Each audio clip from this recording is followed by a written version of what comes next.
All right, we are back live. Hopefully we've got this thing to need, and we've got our broadcast signal here tonight. I don't know what's going on. My Wi-Fi, everything's fine. So LSU has a tough one. Falls to Alabama, 5-17. Of course, we're brought to you by Kenneth Hayes, attorney at law. We're going to talk a little bit more. Go along. We're talking about before we did. What's going on? No problems. What? It's still giving us audio problems. Hey guys, let us know in the comments real quick. Can you hear us? Yep, same, slightly better. Looks slightly. As we're apologizing for the difficulties tonight. A little tough to understand us. We're working on improving the station. We're gonna get this, y'all. This is telling us we have good Wi-Fi. Everything's working. So we're gonna try this out. I don't think listening to a cell phone is going to help you. Wow. That's me checking video though, so hear it. Headset on.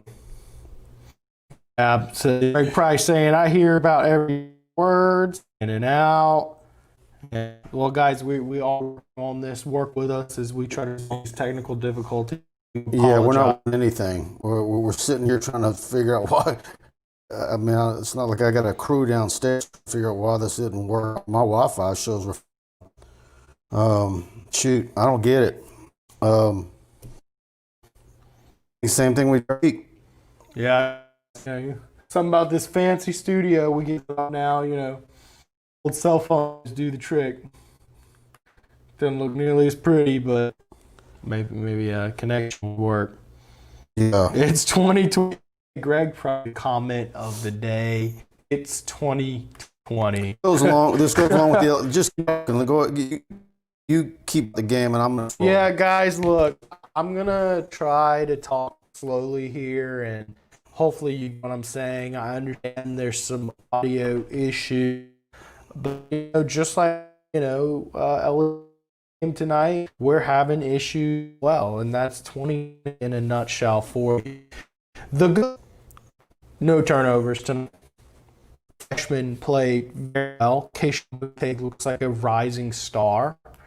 8 catches, 111 yards for him. Although he had one play where he pulled the ball right before John Trey Kirkland was trying to pick in a close game that could have been very costly. Hopefully, Coach O, after the game, student reporters had a fantastic question I was going to ask, but she took it from me. Was how do you feel about your freshmen's performances? And he said, "Thank you for noticing." First off, because fortunately there weren't any positives in that press conference. Much too, and I think that you got to look at it. A lot of these had never played Alabama, and now they have Alabama reps under their.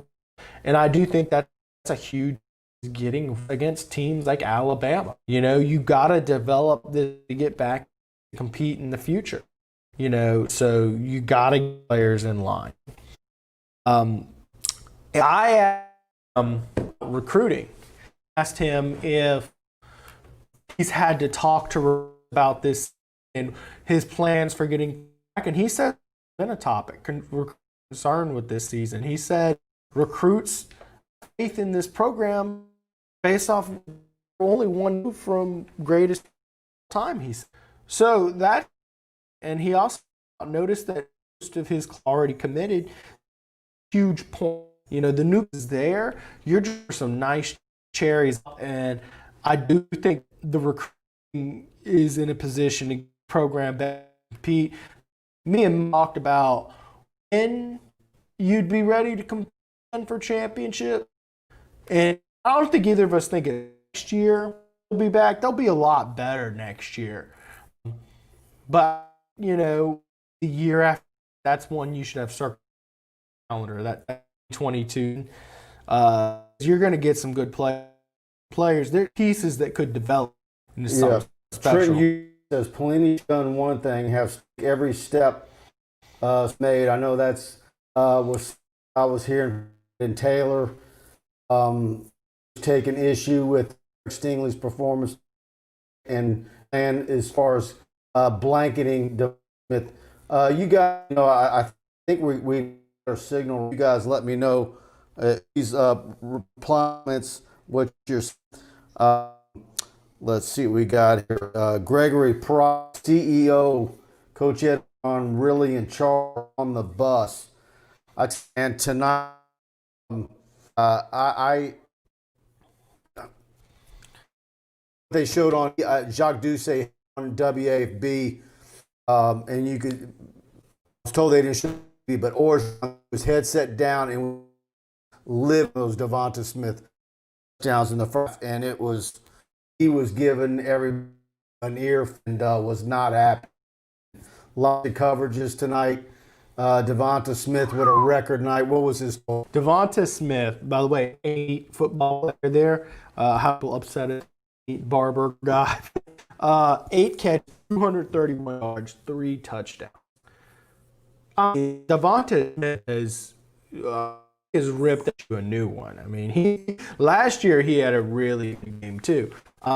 So rough night. And the at the end of the game, you can't tell me that was not a planted question when Saban. What did it mean having kids like Devonta, and he's from the area, and he was able to talk about the job we went with class.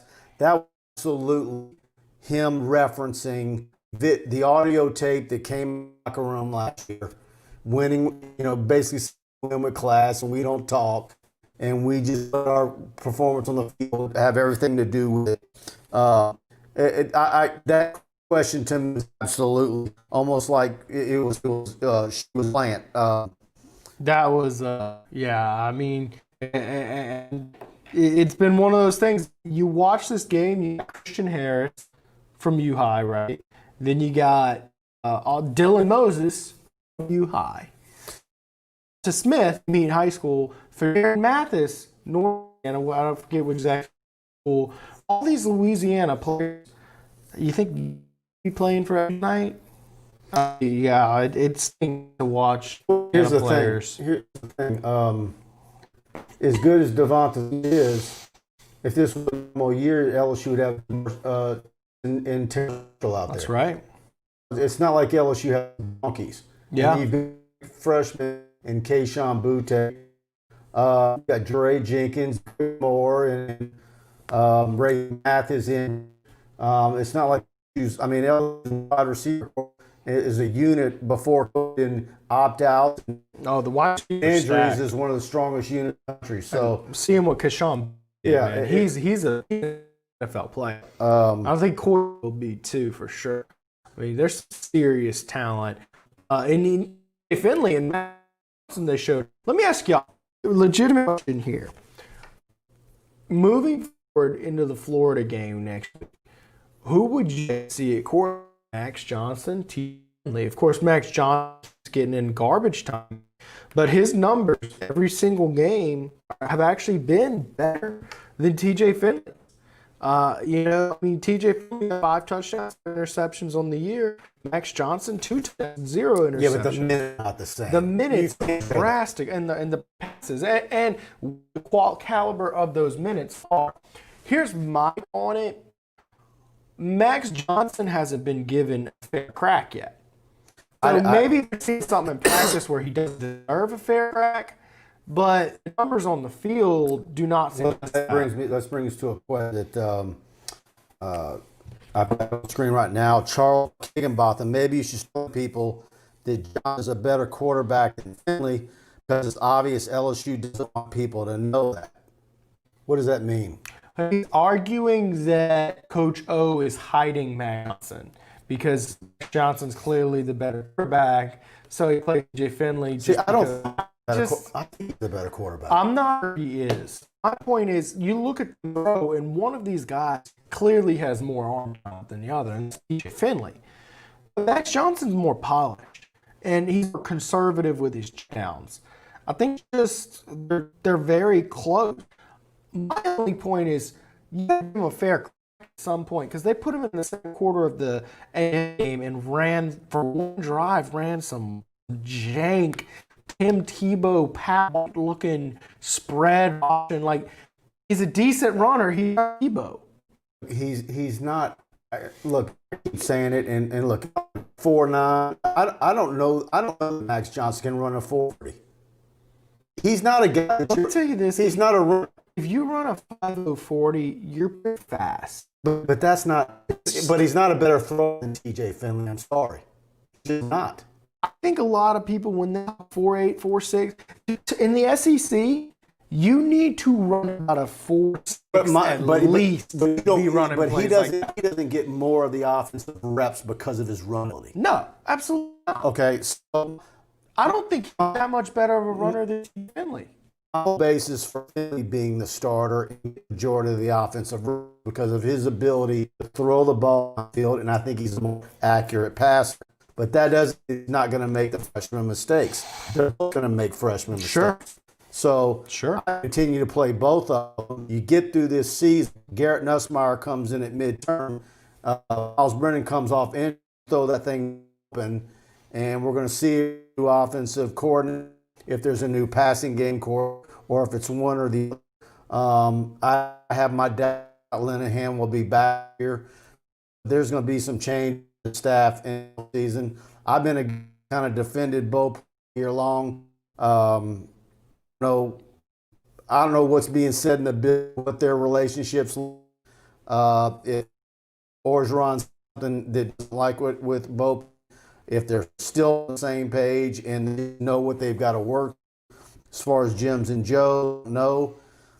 But I think there's more than a coaching on this staff. They got to evaluate from top to bottom. Floor week in the swamp. It's going to be Be rough. Yeah. Kyle Trask throwing 30 touchdowns this year. Christ, Garrett hurt his hand yesterday. Yeah, his non-hand. And I've actually got a film guy filmed Garrett for TigerBait next Friday night. So have that on TigerBait.com. Last night I was at James, and I've got good stuff. Savion Jones and Shaston. Of course, Savion Jones is LSU's prize defensive at St. James, and I think the world of him. And so for that on TigerBait. Playoffs moving along. By the way, to go ahead and talk about Kenneth Haynes, valuable here at TigerBait.com, sponsors the game show, and brought to him Kenneth Haynes, Haynes, Shimwer, and more. A law firm, a service, street law firm, got you covered. Alexandria, Monroe, Freeport, Natchitoches, anywhere up in Louisiana, they're your folk. Ken, lawyer in the state practicing in New Orleans, that is board certified in appellate practice and law. He's been board certified law since 2004. Board certified practice since its inception and specialty in 2017. 30 years of experience representing individuals with their litigation needs, personal injury, litigation, and he's a founding member of TigerBait.com. With his name on TigerBait is Tiger. His firm successfully carried people's legal since 1983. LSU Law School grad class of 1980. Give him a call 318-222-2100. I've got his page on the firm's website linked in the description. Check it out if you need anything legal-wise up in Louisiana. Very much big thanks to Kenneth P. Haynes. And let's see, we got some more comments. We got a few of them in here. I wanted to touch on you saying continue playing both quarterbacks. Yeah. And I agree with you. The problem is I don't really think continuation.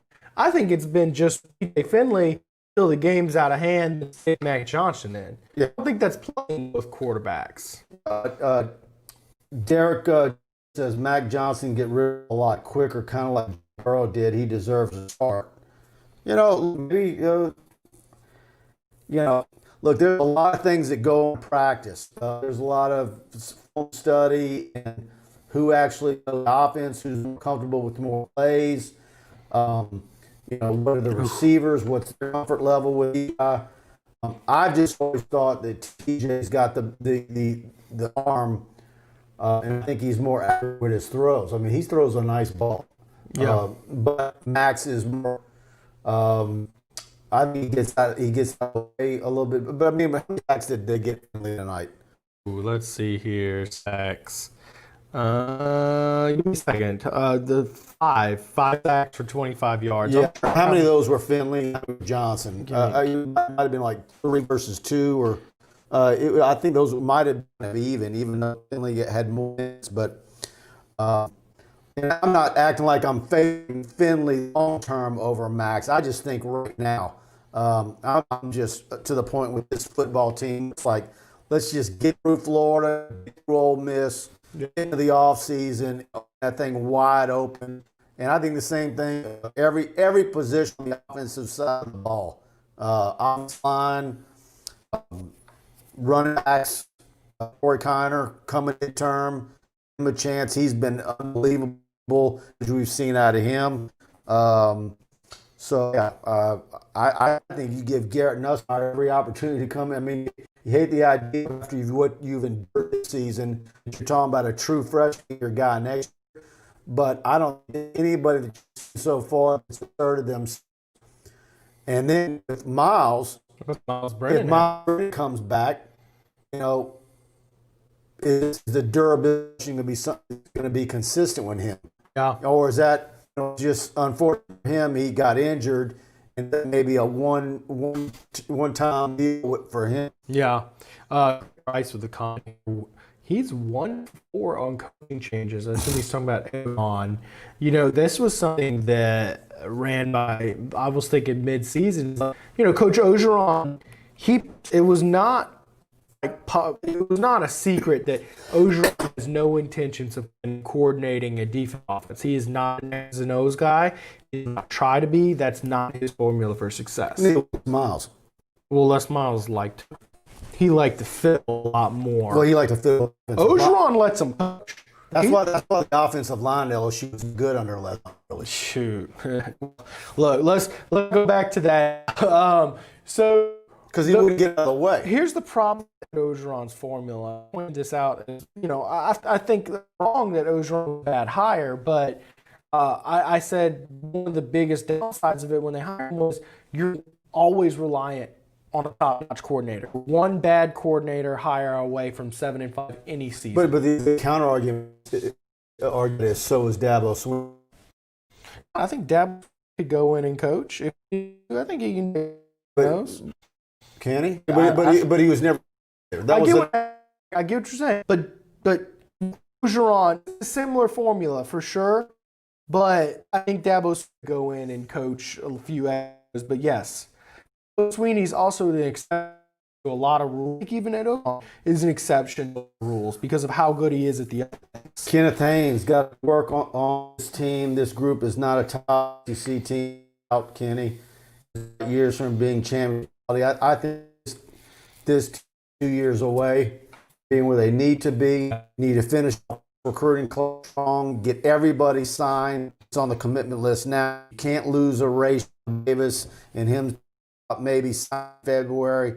Everybody who's on the commitment list, right? You want 1 or 2 that there's some question marks on, maybe 6. But Stephen Jones, Rayshawn, Landon Jackson's on campus in town this weekend. Those types of need to get signed on December 6th. Got a couple of Star Wars reference went down. I like to see we got Greg Price. So got work to do with this team. It's not a top DC team, and he got up with any light years away. Walker. With Haynes up, you mean a parsec?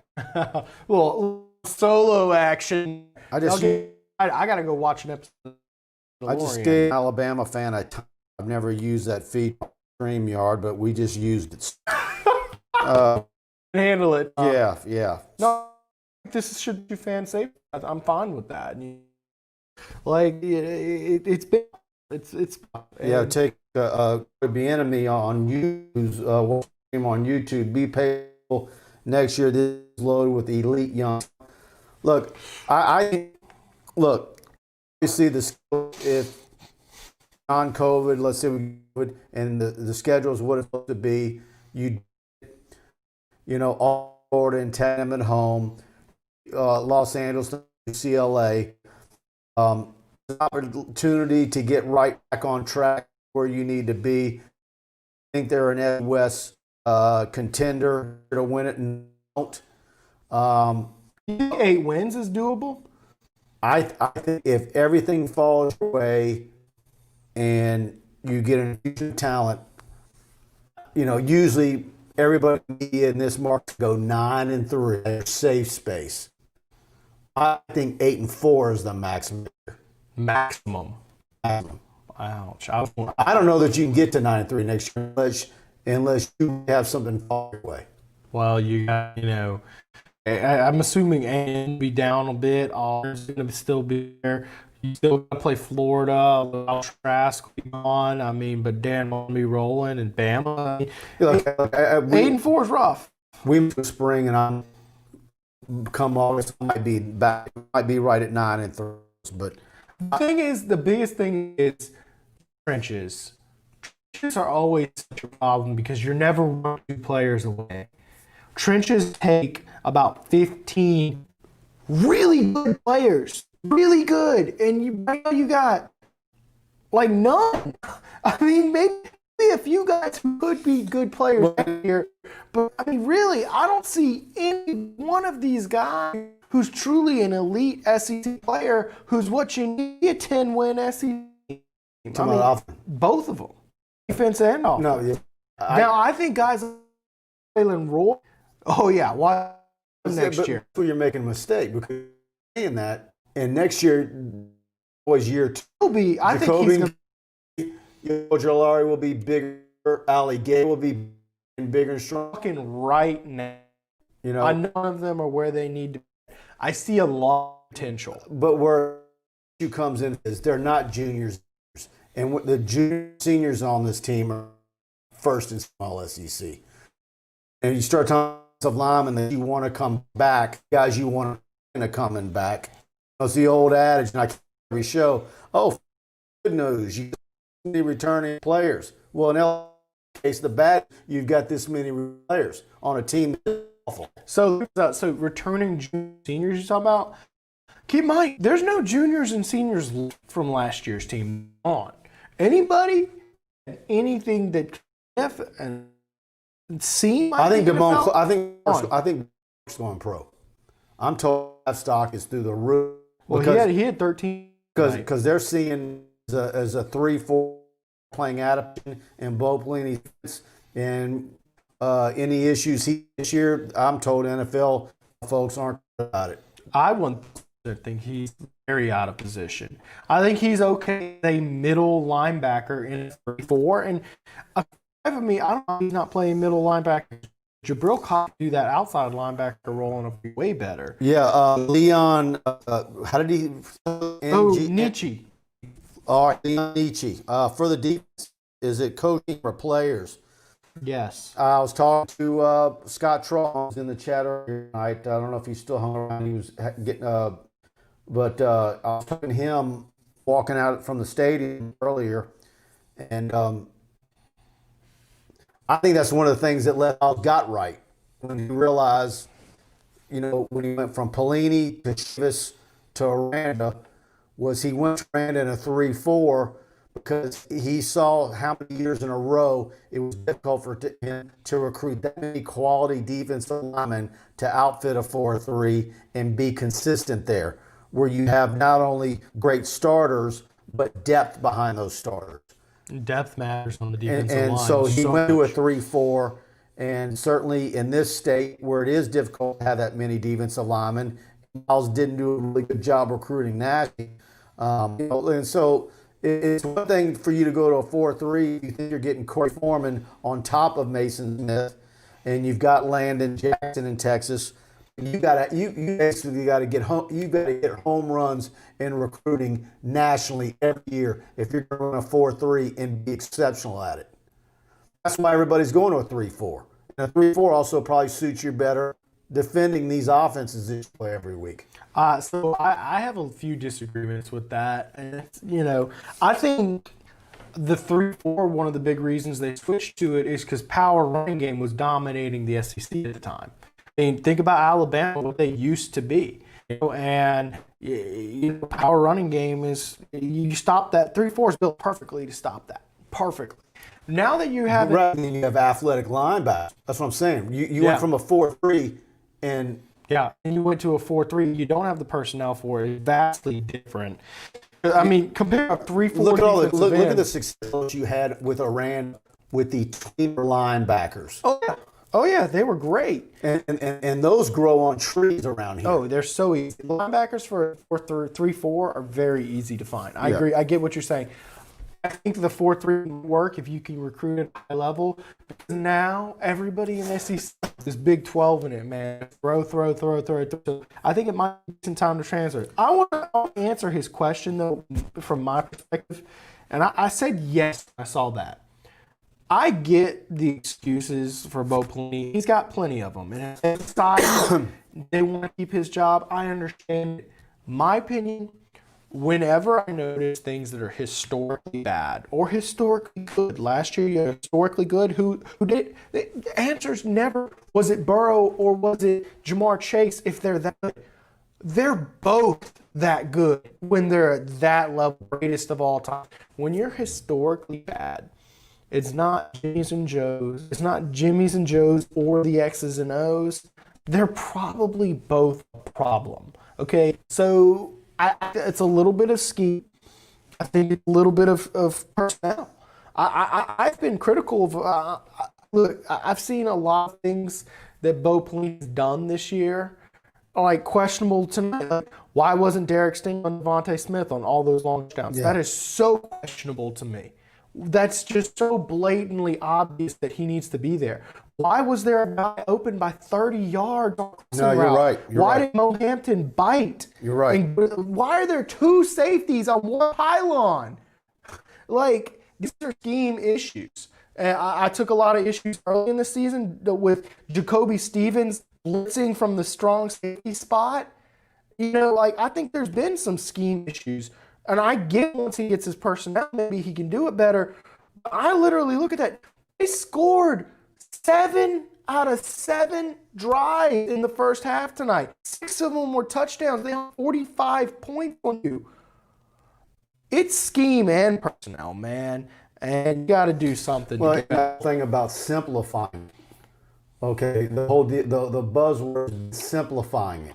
Simplifying the defense. Well, man, is that really what do you want to have a simplified, simple defense and facing Sarkisian and Saban's offense with all those weapons? Hey, if you ran cover 4 every play tonight, it would have been better than that. How could you do worse? You can't. You scored 7 out of 7 times when they were trying. Maybe they could have gotten that one last touchdown when they cooked the field goal. But even that, I feel like calling them off.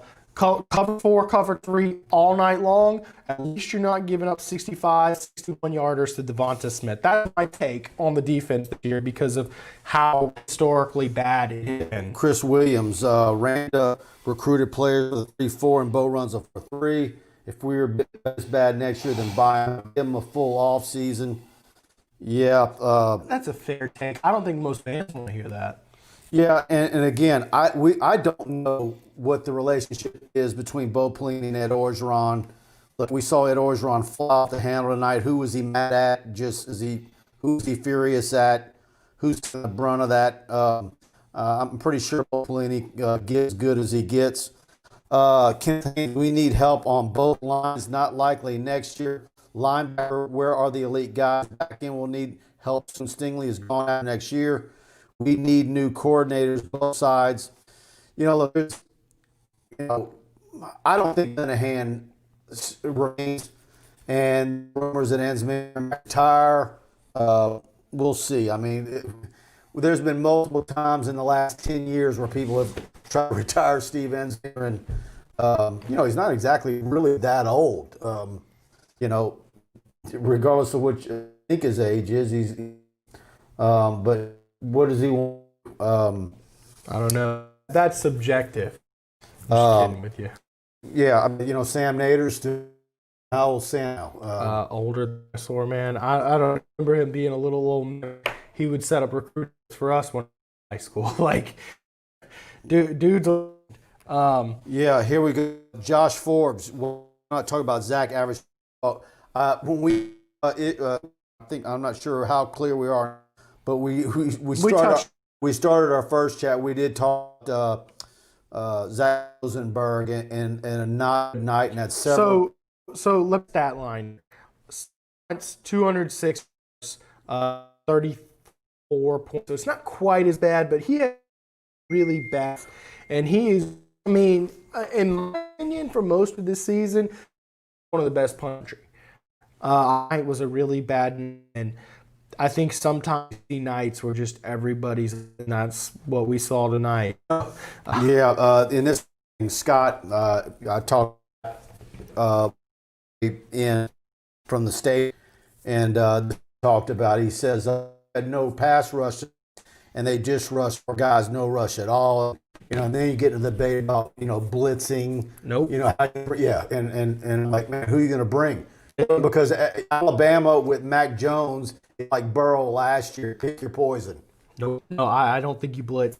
I cannot tell you how many ineffective blitzes, and that's part of where I am a Bogan apologist, because he likes to do blitzing and chaotic stuff, and every time he's tried that, dude's just getting up on a chip. No, he's want Ali Gay and those guys to get it done. And if they can't get it done, then he's got good coverage. Have you seen one guy on this defense who can get after the quarterback? Like, just who's like nasty and go get him?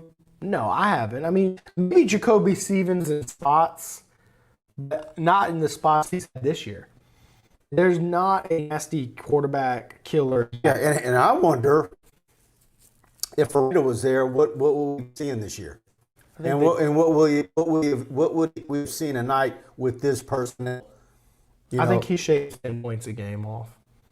Just thinking about it, I think 10 points. So you're probably not undefeated. And that's the other part of it too. And look, this goes back years and years.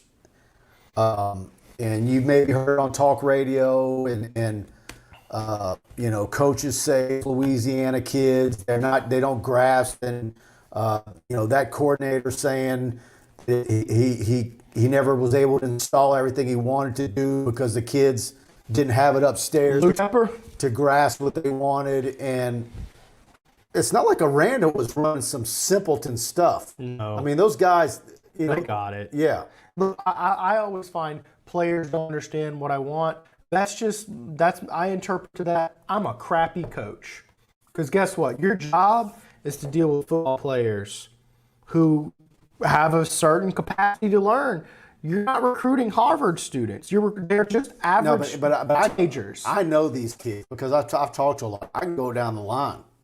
I mean, these are guys that make good grades, a lot of them. Yeah, I know plenty of guys on this defense who are incredibly sharp. If they're not grasping it, you're not coaching it. Yeah. Let me tell you, I think if Iran's here, I think we beat Mississippi State. I think we beat Missouri. And maybe, I don't know, I'm just say those two because Texas A&M defense played just fine. I think you're looking at, you have a win season. That's a huge deal. You're going to go probably 5 and maybe either 6-4 or 5-5 with Dave Aranda. That's my opinion. Maybe it's wrong, maybe it's right, but that's woulda, coulda, shoulda. Yeah, I don't think a magic. I don't know. There's some facts there. What is Dave Aranda looking like without Tyler Shelvin? Well, Tyler Shelvin opt out. See, that's what I'm saying. You're getting into a lot of woulda, coulda, shoulda. I mean, what if Jamar Chase is there? What if Miles Brennan doesn't? Well, I'm just talking about defensively. If you're going to say you've got 10 extra points per game scoring with Aranda. Yeah, I just think on average. Is that tonight with this personnel? No, they lose tonight handily. I don't think they give up 7 out of 7 in the first half. I think they get 2 stops maybe. But, yeah, I mean, Who knows, man? I mean, it's one of those things. Losing coaches, that's part of running a program. You're going to lose your coordinator. Cameron Rogers, this is what happens when you hire your friends instead of people who can do the job. Ooh. You know, look, I don't. If you're talking about Pelini, Cameron, I know Orgeron was at a Pelini a coaching clinic up in Nebraska or something. I don't think maybe they met there, but they weren't good friends. They know of each other. They know, Yeah. And I think he's just on the relationship of being a former LSU coach. But, he wasn't there. That's yeah. But, So here's my thing. What I've noticed with the Ogeron hires, it is either a friend he knows or he does a national search. Usually the first guy. But even Joe, it's not like they were friends, but they crossed There was a paths. connection. They'd worked together.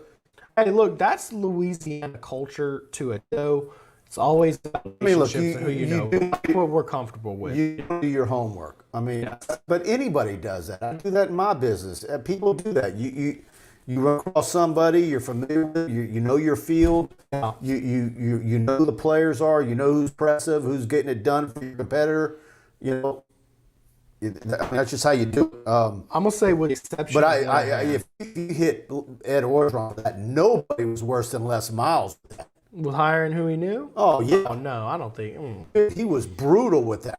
John Chavis, Some of the position Aranda. coaches, man. No, I think Ogeron's been much worse with hiring his buddies and friends. Who's the Tommy Robinson? He knew USC. I'm not saying it's a bad thing. It's really good coaches, Who's the wide receiver coach years ago, the older league? Then there was a offensive line guy who didn't recruit, who he from a long time through. Ogeron has a strong history of hiring, and whether it's good or bad. Miles did that. I don't think Miles did it. Who doesn't do that is Saban does. Okay. He has a coaching rehabilitation clinic. No, and you know what? People fault him for that, and I credit for that. Oh, dude, he's a brilliant for that. That's one thing he does do, where he does give people second chance. He doesn't throw people away. I think he does it. And guess what? He'll lose a coordinator, he'll fire for the champion, and then look, another champion caliber coordinator. No, but I remember when he was at LSU, and he who had a job, UI, and guy was a good coach for him, and forever grateful for giving him the opportunity. Mark Dunn, when Coach E at coordinator, he said this will be doing at this the best available in every role. I agree with you, Mark. Particularly at the salary levels that LSU pays across the board, position coaches, offensive coordinators, defensive coordinators. There aren't any schools in the country that compete with LSU when it comes to salaries. In fact, a lot of NFL teams, are not far off from where LSU's at. So, let me ask you this though: do you think LSU might have financial hiring coaches next year? Well, no. Ed Daniels was sitting next to me in the press box tonight, and he goes, "Man, they got to do something with Bo Pelini, right?" And I said, "Man," first of all, he's got a $7 million guarantee. Okay, well, you're taking this year off. What was that? What does it come out to per year? But that money's guaranteed. It's going to be about $5 million. Yeah, you're already over $80 million in the hole because of COVID, refunding ticket prices, tickets to everybody, all the sports, TAF donations. The fund. What's the fund you get in order to buy it? Yeah, the Tiger Fund. All that stuff. The lack of groceries getting sold at the concession stand, everything. Yeah. So I gotta say, what's the point of paying coaches $5? Go get the best coaches you can buy. Great. Okay. So why did you go get a coach making $250K a year and make his salary 10 times higher? He obviously wasn't in demand enough to command a $2.3 million salary. It would have been somewhere at least in the stratosphere, at least $1 million. So you pay him 2.5. Why did you do that? Why did you just give him a good faith? Well, we paid around 2.5, so we'll give you 2.3. No, dude. pay him what he's worth. You know, start him at 1-2 and say, get results, and we'll promise you'll get money, or make it incentive driven. Like that was such a hogwash contract negotiation. I can't believe Cameron Rogers is coming with the heat tonight. The comments, Cameron. Bo has never been undefeated as a head coach or defensive coordinator. That's not good enough these days to get a championship. Defense is good for 2 tight end and full, but nobody plays that kind of football anymore. I guess who working left houses on the other sideline. Yeah, I mean, and one thing, the last time he was a defensive coordinator, football was a lot differently in 2007. And even in those teams, I mean, 06 is his best year as a defensive coordinator, I think, but I mean, they had some, I mean, Arkansas hung 50 on them. I mean, they had some moments. Troy Bieniemy reacting. If you really dig in, no program has ever lost this many players, both coordinators, no spring of No, Troy, I agree with that, and we do need to probably, you do want to step back and I mean, you know, and you're not piling on. In pregame, you know, Brian Lazar, Ed Daniels on this side of me, Brian Lazar on this side of me, and Brian says, man, look how thin that bench is. You know, number of players down there just looking on the sideline. You know, it's just like the numbers are dwindling. I mean, how many did South Carolina have tonight? Weren't they like 43? Yeah, it was something low. I didn't watch the game, but it was. South Carolina like 43. So a lot of schools are dealing with this. And if you're in a situation like LSU where there's nothing to play for, it's the worst year ever since the 90s, and kids are opting out. There is some piling on. Whereas if you're, you know, Clemson, Alabama, Ohio State, Notre Dame, you're not having an opt-out problem. You know, you're in the playoff hunt, and you know, you just hope you don't have a rash of COVID contact tracing that hurts you. Brian Champagne. Ed said he would be hiring the best coach. Yeah, like I said, this thing, it's the Ed Ogeron formula. Okay, now I'm going to get you on this one. Brian Champagne. It's got to be Champagne, right, Brian? Brian, know if I'm right. Who's right? Champagne or Champagne? Champagne, but you know, this is Louisiana. I'm going Champagne.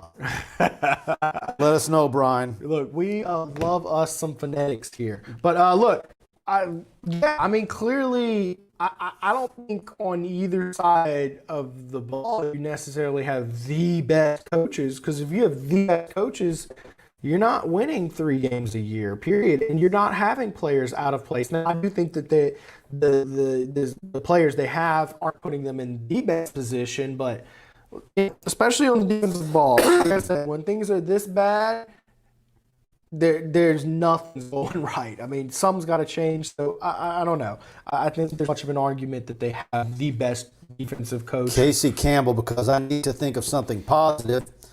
Emory Jr. averaged what tonight? 10 per carry? Ooh, I like the guy very much. He was a bright spot in a very damn night. So let me ask, like, what was that line? Oh, dude, he was 11.3 yards per carry. Check this out. 79 yards, 1 touchdown. 7 carries. Yeah. Why? I got aggravated watching the 4th and 1 call. And it's like, what did Alabama do a series or 2 later? They had a 4th one. They threw the ball. You know. When has LSU gotten it on 4th one with a power run? I mean. Or 4th and short this year? I don't remember. Here's the deal. Tyrion They've been awful. Has not, and he's a big power back. Don't get me wrong. So then I tweet something about it, and the next play, Emory takes the toss to the left, and I don't think Tyrion's price is good when there's no room to work with. I think he needs room. Well, it's the power back, and I mean that's the thing. The line has to give you room to work with. Yeah, good. Thanks, Casey, for the positive comment. Emory Jr. really good. Keyshawn Butte really good. I thought the quarterbacks both played pretty good. You know, there's some bright spots, and these guys are getting reps. They'll be better next year. Let's see. Scott Trump on the payroll of the staff, probably top 4 in the country. In my opinion, we don't have an elite staff for what we are spending. Look, that's going to be one of those deals, and I was thinking about it on the way in. What is Scott Woodward thinking right now? What is he saying? You know, what are we now? Are we 2 years in with Woodward? This is his second year, yeah. Okay, 2 years in. What you have to give him some criticism for the Bo Pelini contract. Okay, what is and I'm throwing fire at Scott Woodward because I think he's an upgrade on. No, I think he's an outstanding. But has he made a big move yet? No, I don't. I'm trying to think. All sports. He didn't make a big move when it came to compliance and the. But he shouldn't have. I mean, what big move should he have made? No, but I'm like, okay, but you're waiting for the big move with him. Yeah. Whether it's is Paul Maneri got to do something this coming year? Mm-hmm. I think it's coming. Nicky Fargas. And look. Give him criticism for the Bo Pelini contract job, but I think he is an outstanding athletic director, proven resume. But at LSU, he hasn't had a chance yet. No, he hasn't done anything big yet. No, he promoted. But he's waiting in the weeds. The gymnastics coach, I think he promoted an assistant. I'm not. Yeah, but I mean, the assistant's the one who. Yeah, I mean with D.D. Bro. I mean, that's when they took off. That was the way to go. Yeah, so I mean, maybe that I don't know enough about gymnastics to break down the quality of that hire. No, he's the guy. Yeah. Before him, Didi was. I believe he hired the sand volleyball coach, who was #1 team in the country. But I'm talking about big move. Look, I'm just telling you. Football, basketball, baseball. But these are the moves. I mean, he doesn't have very many moves. But should he have had a move by now? Hell no.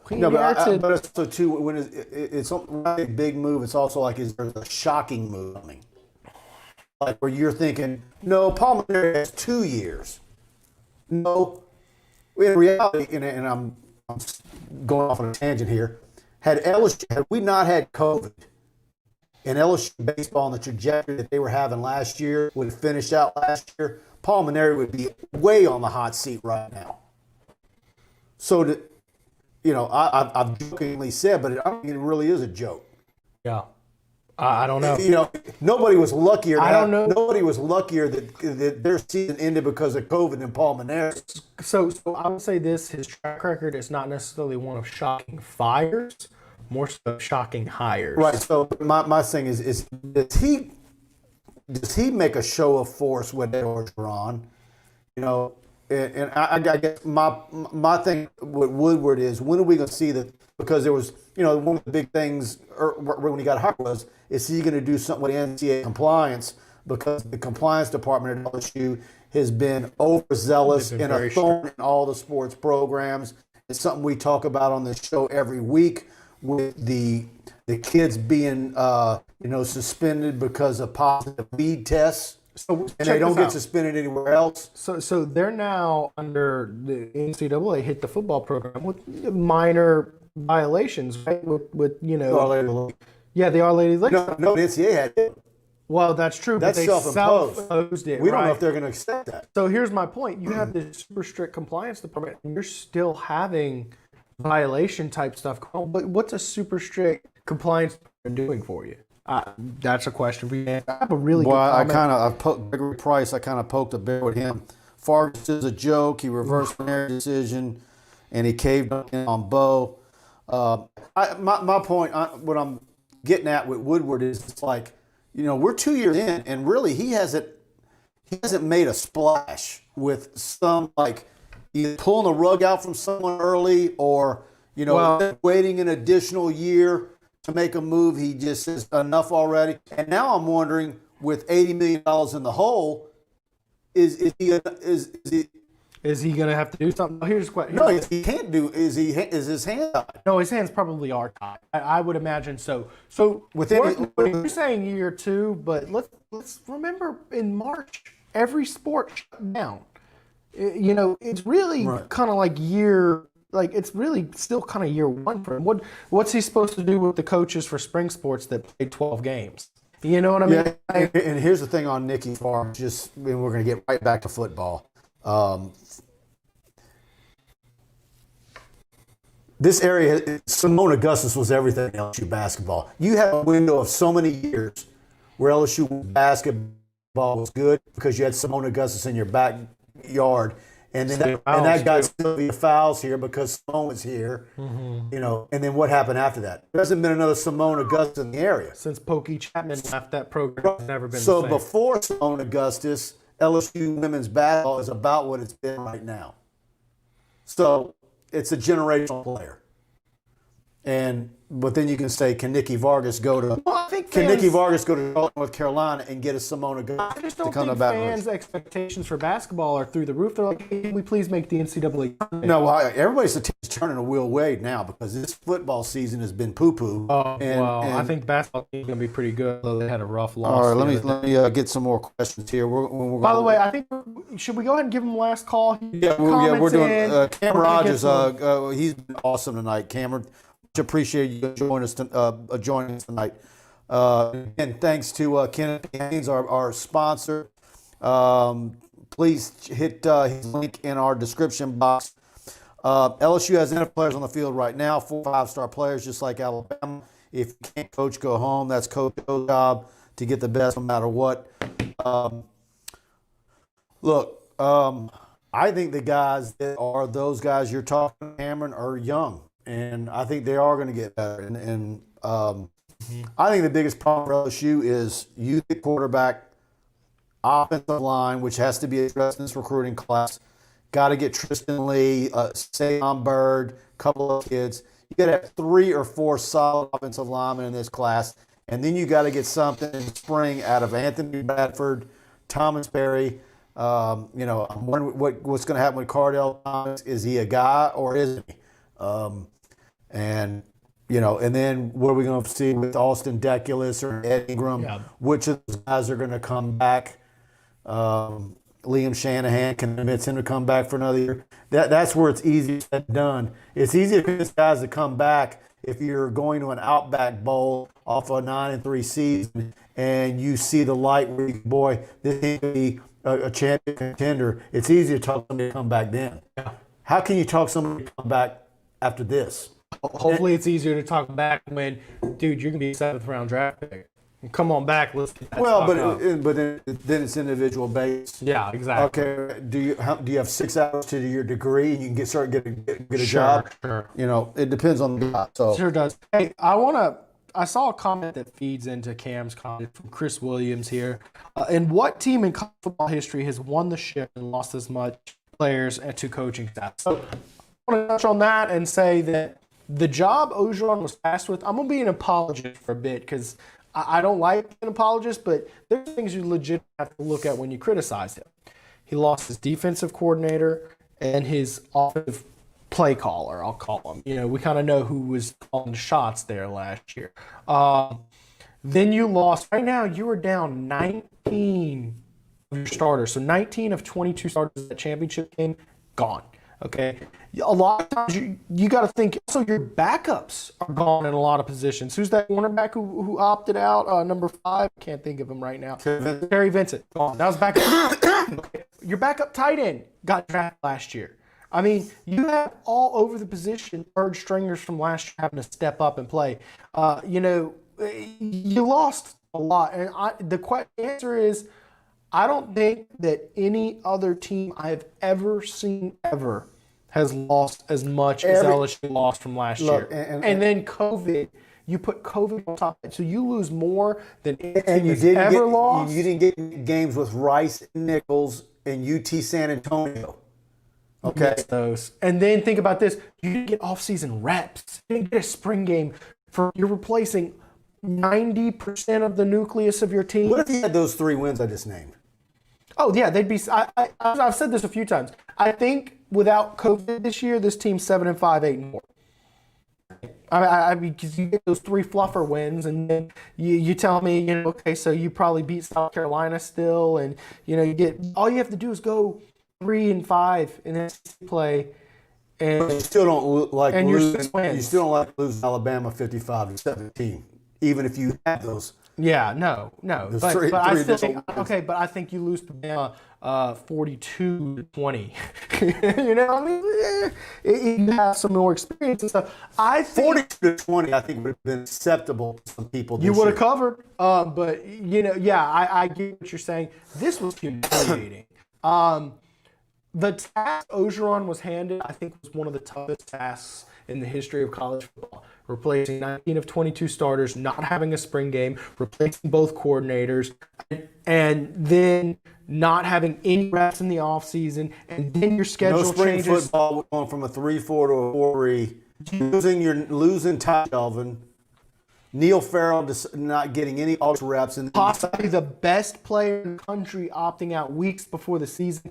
Harris Marshall opts out. You realize the schedule has changed. 2 first-round drafts right there. Yeah, absolutely. Gone. And the receiver hadn't been the problem, but still, those dudes they're an echelon above. They're the guys who make those throws that were bad. All of a sudden, those throws good. So yeah, that's a huge difference. And not to mention all the guys who declared that probably shouldn't have for that team last year. The task is monumental for Ed Ogeron. I don't blame him for only winning 3 games. I don't think anyone's the problem. Now, he does have some things he needs to fix. Great price, good show, much appreciated. I think we got to shake. I'm assuming we started coming in a lot clearer. It looks good on your phone. It does look good. Yeah, Evan. There he is. He showed up late. I saw him arrive early. Don't get me wrong. I want LSU to win as much as the next guy. I don't mind if LSU loses this season. But for the love of God, lose with some fight. Yeah. It's embarrassing to the LSU, the fans, and the players themselves. Hey, real quick. Absolutely. Energy, poo-poo. Pre-game energy. I saw Alabama fired up, like with all these close-up shots. And LSU players. Well, I tell you what, I've been telling Preston this every week, okay? Before we go live, and we're getting all the content up on the website, TigerBait.com. Please, y'all go subscribe. I'll listen to Brandon Taylor and Marlon in the official LSU post game while I'm working, and then before he and I go live.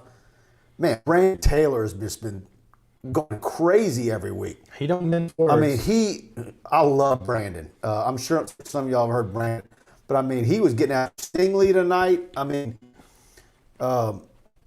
he was talking a few weeks ago. Man, if I played like that, I'd go home and my dad would whip my ass. I mean, he's been dropping the word ass on the LSU postgame show. Can you imagine years ago with Kevin Ford and Greg Bowser?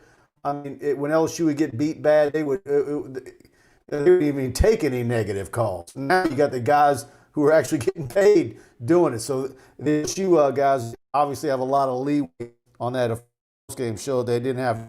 It used to be into that, and you'd have to wait for the Eagle.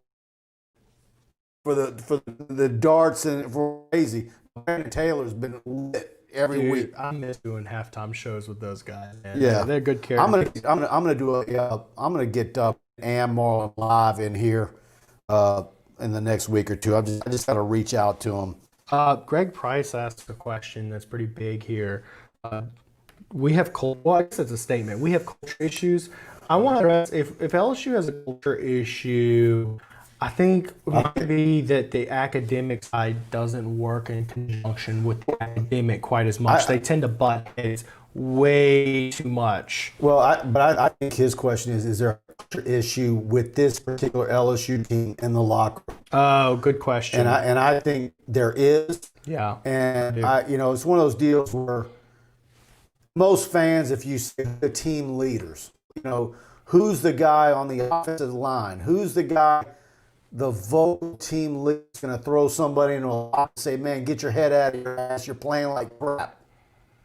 Who are those guys right now? I'm sure there's one. I'm going to tell you one thing. Being that guy who's willing to throw you in the locker and smash heads to make you work hard, it's tough when you're a new starter to do that. Ultimately, to be that guy, they have to respect I don't think Ali Gay could be that guy. So either. No. I don't think I think Ali Gay guy next year. Because here's the deal. If you're smashing someone's head and say, hey, get your online, let's focus. Yeah, Jabril Cox. Guess what? They're going to say, homie, you played SEC. Oh, yeah, Jabril Cox is the team leader in tackles, right? Not tonight. No, but I'm talking about for the season. Yeah, for the season. Okay. Oh, yeah. But even then, even him, a guy who's transferred in, grad transfer, I don't know that he can be that guy. He can get now this late in the year. Yeah, I'm sure. Or maybe you needed a guy to say, you know what? Yeah, I just got here. You guys ain't getting it done. I am. I mean, The I don't only know. guy who I think could be the head buster this year would be Derek Stingley Jr.